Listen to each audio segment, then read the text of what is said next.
Upper Moreland police want parents to be aware of a social media extortion scam targeting teenagers. Eyewitness News anchor Siafa Lewis explains how this happened and what parents can do to protect their trusting teens. Hi, Siafa. Hey, Jessica. This is a developing story which all parents of kids with access to the internet need to pay attention to. The Upper Moreland Police Department is investigating at least 3 incidents in which teen males were contacted on Instagram by someone pretending to be a female. The conversations then moved over to Snapchat, where shared photos disappear and naked photos were exchanged. The teens were then told to send money or the photos would be distributed to their contact list.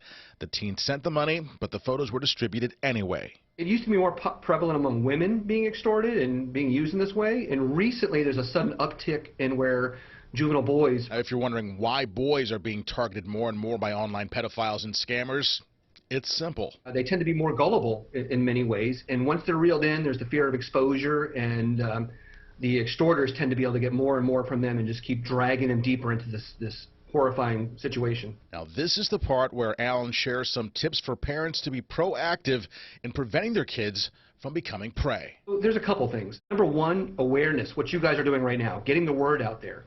I don't think parents realize just how bad this is and what the risks are, particularly parents of boys. A lot of parents that have boys aren't worried as much about the boys, and yet they are just as much, if not more, of a target these days. Of course, there's much more than just making yourself aware. Depending upon the age of the child, you should be able to look at their phone, look at their computer, see what they're doing all the time. A computer should be in a public area, either, the dining room or the living room, or at a minimum in the bedroom where the monitor faces the door and the door is kept open. If you walk by and your child is suddenly turning the monitor off or closing the screen or taking sudden steps to make sure you don't see something, that should be a big red flag. Having that talk with your child is another part.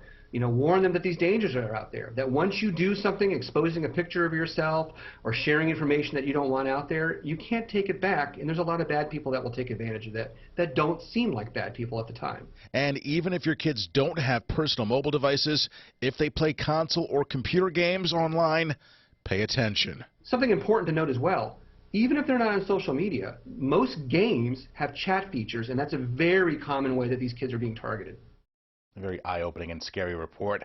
Alan, who is a cybersecurity expert, told me that having this uncomfortable talk with your kids is as important as the birds and the bees talks many of our parents had with us. He wants parents to communicate with their kids, educate them to the dangers online, and remember to maintain your access to their devices to stay on top of what they're doing, of course.